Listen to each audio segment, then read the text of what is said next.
Hello friends, welcome back. I hope आप सब बिल्कुल अच्छे होंगे। कई बार हम अपने होम मेकिंग की जर्नी को इतना टफ बना लेते हैं या फिर इतना टफ समझने लगते हैं कि फिर हमें काम करने से बहुत ही घबराहट होने लगती है और हम अपने घर के काम से ही दूर भागने लगते हैं। लेकिन हमारी होम मेकिंग की जो जर्नी है वो इतनी टफ नहीं होती जितना हम उसे समझ लेते हैं या फिर मान लेते हैं।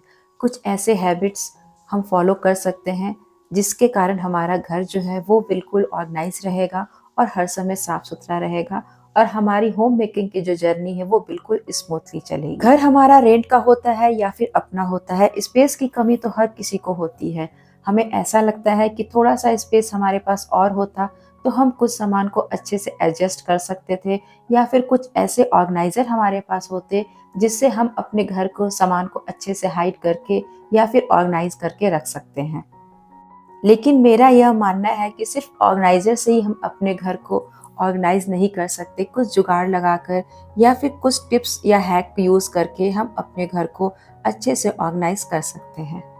यह मेरे लिविंग रूम का साइड का एरिया है जहाँ पे बहुत सारे सोफे लगे हुए हैं। तो ये बहुत दिनों से ऐसे ही पड़ा हुआ था। एक के ऊपर एक ट्रॉली बैग मैंने रखा था और उसके ऊपर एक मोटा वाला ब्लैंकेट। लेकिन मैंने सोचा कि आज थोड़ा सा इसको अरेंज करूं और थोड़ा सा इसमें कुछ चेंज करूं और स्मार्टली इसे ऑर्गेनाइज करूं।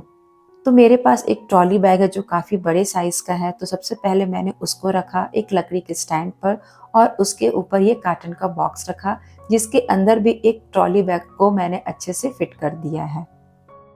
फिर एक मोटे पर्दे से आगे से इसे कवर कर दिया है और एक प्लाईवुड का टुकड़ा रखा हुआ था मेरे पास स्क्वायर शेप का, उसको मैंने इसके ऊपर रख दिया। अब ये एक टेबल की तरह काम करेगा। हम इसे डाइनिंग टेबल की तरह भी यूज कर सकते हैं या तो फिर श्रेया इसे अपनी स्टडी टेबल की तरह भी यूज कर सकती है।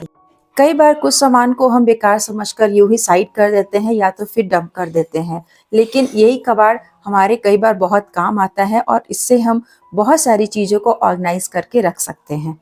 बच्चों के टॉयज भी अगर घर में इधर उधर बिखरे रहते हैं तो भी उससे हमारा घर अनऑर्गेनाइज दिखता है।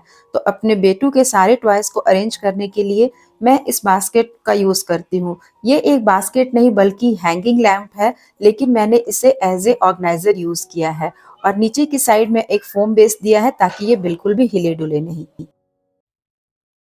अपने घर के हर कॉर्नर को सजाना हर होम मेकर का सपना होता है, लेकिन कुछ प्रॉब्लम ऐसे होते जिसका सॉल्यूशन हम नहीं ढूंढ पाते हैं। कुछ ऐसे ब्रॉड मुंह वाले जो पॉट होते हैं, अगर उसमें हम कोई भी फ्लावर वगैरह सेट करते हैं तो वो इधर उधर लुढ़कता रहता है। तो इससे अच्छा है कि आप उस पॉट के अंदर या तो रेत भर दे या पेबल्स भर दे या फिर कोई स्मॉल साइज माउथ वाला आप उसमें कोई कंटेनर या फिर कोई बॉटल रख दे, जिससे वो इधर उधर हिले डुलेगा नहीं और बिल्कुल स्थिर रहेगा। इसी तरह मैंने इस कमरे के साइड टेबल पर भी एक बॉटल के अंदर इस आर्टिफिशियल फ्लावर को रखा और आगे से कवर कर दिया। देखने में ये काफी खूबसूरत भी लग रहा है। एक छोटी सी कोशिश ही हमारे लिविंग रूम को या फिर हमारे किचन को बहुत ब्यूटीफुल लुक दे देती है। हम इंडियंस की एक बहुत बुरी आदत है कि जब भी हमें कोई सामान रखना होता है तो हम उसे अपनी जगह पर ना रख के जहाँ पर भी खाली स्पेस मिलता है वहां पर रख देते हैं। और बेड साइड का जो टेबल है अगर उसमें ड्रॉवर है तो उसमें अगड़म बगड़म सामान जरूर भरे हुए रहते हैं। तो यहाँ पर भी जो बेड साइड का टेबल है उसके ड्रॉवर में भी बहुत सारे ऐसे छोटे छोटे सामान हैं जो या तो बिल्कुल काम में नहीं आएंगे या तो फिर काम में आएंगे तो काफी दिनों के बाद। तो इन सबको अरेंज करने के लिए मैं इस तरीके का डिस्पोजल का जो प्लास्टिक वाला कंटेनर होता है उसे यूज करती हूँ। ये आए दिन हमें ऑनलाइन ऑर्डर में या फिर कुछ भी हम ऐसा परचेज करते हैं तो उसमें मिल ही जाता है। मोस्टली इस तरह के जो प्लास्टिक के कंटेनर होते हैं वो मुझे फ्रूट्स में मिलते हैं।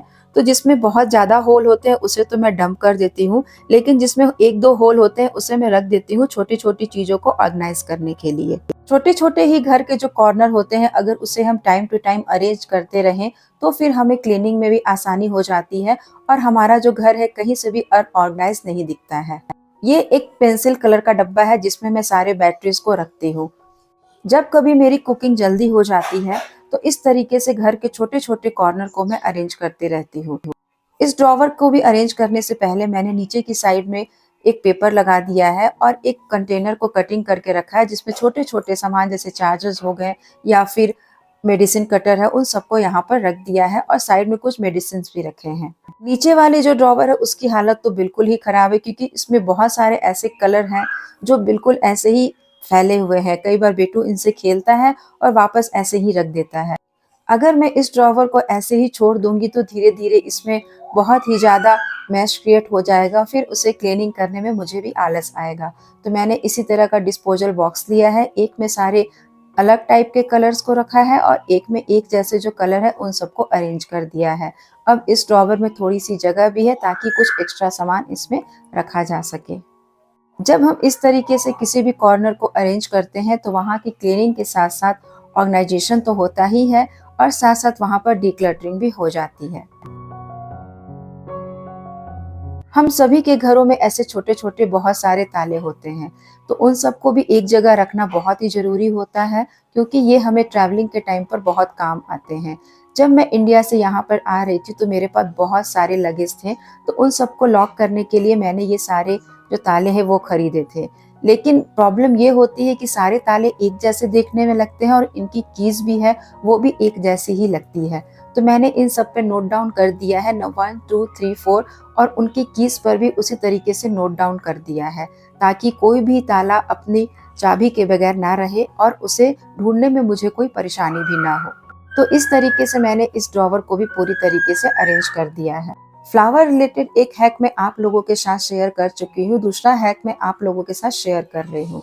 मेरे पास एक प्लेन होल्डर या फिर फ्लावर पॉट ही कह लीजिए वो है, उसमें मुझे एक फ्लावर को रखना है लेकिन वो इधर उधर हिल रहा है। अब मेरे पास इतनी छोटी बॉटल भी नहीं है जो इसके अंदर फिट आ सके, तो मैंने न्यूज़पेपर को अच्छे से मोड़कर इसमें रख दिया और बिल्कुल स्टिक कर दिया है। अब ये फ्लावर कहीं से भी हिले डुलेगा नहीं और बिल्कुल स्थिर रहेगा। अगर आपके पास पेबल्स हैं तो आप इसके अंदर वो भी डाल सकते हैं। अब इस टेबल को हम मल्टीपर्पस यूज़ कर सकते हैं डाइनिंग के लिए, या फिर यहाँ पर पानी की बॉटल रखी जा सकती है, या फिर यहाँ पर पढ़ाई भी की जा सकती है। इस बॉक्स में मैं सारे अपने कैमरे के जो भी होल्डर्स हैं या फिर जो भी स्टैंड है उन सबको रखती हूँ। अगर हम अपने घर में हर एक चीज़ की जगह डिसाइड कर लेंगे तो फिर हमारा जो घर है कहीं से भी अनऑर्गेनाइज नहीं लगेगा। ऐसे मोटे वाले जो ब्लैंकेट्स होते हैं इसे भी अरेंज करना बहुत ही मुश्किल होता है, लेकिन कबर्ड के ऊपर वाला जो हिस्सा है वो बहुत परफेक्ट होता है इनको अरेंज करने के लिए। तो इनको मैंने प्लास्टिक वाले बैग में पहले बंद कर दिया है। अब मैं इसे कबर्ड के ऊपर ही अरेंज करूंगी। सबसे पहले कबर्ड के ऊपर की क्लीनिंग कर लेती हूँ, क्योंकि यहाँ पर भी बहुत सारी गंदगी जमा हो जाती है और अगर कोई ऑर्गेनाइजर नहीं है या फिर अगर आपकी हाइट थोड़ी कम है तो इसे साफ करना भी बहुत मुश्किल हो जाता है। तो मेरे पास एक बहुत बड़ा सा स्पैचुला है, उसी के आगे मैंने कपड़े को लपेट कर थोड़ा सा गीला कर कर साफ किया, तो बहुत अच्छी तरीके से कबर्ड का ऊपरी हिस्सा साफ हो गया और मैंने इसी के ऊपर उस ब्लैंकेट को और साइड में एक ट्रॉली बैग को अरेंज कर दिया है। ऐसी बहुत सारी स्पेस हमारे घर में होती है जहाँ पर हम चीज़ों को अरेंज करके रख सकते हैं, लेकिन कई बार हम उससे नज़रअंदाज कर देते हैं या फिर हमारा ध्यान उसकी तरफ जाता ही नहीं है। तो अपने घर को ऑर्गेनाइज करने से पहले अपने घर में ही कोई सॉल्यूशन ढूंढिए। अगर कोई सॉल्यूशन आपको नहीं मिलता है तो फिर आप बाहर से ऑर्गेनाइजर खरीद सकते हैं। तो आज के लिए बस इतना ही फ्रेंड्स। वीडियो अच्छी लगती है तो लाइक कर दीजिए, चैनल को सब्सक्राइब कर दीजिए। मिलती हूँ मैं आप लोगों से नेक्स्ट वीडियो में, तब तक के लिए टेक केयर दोस्तों। Thank you so much watching this video. Bye bye.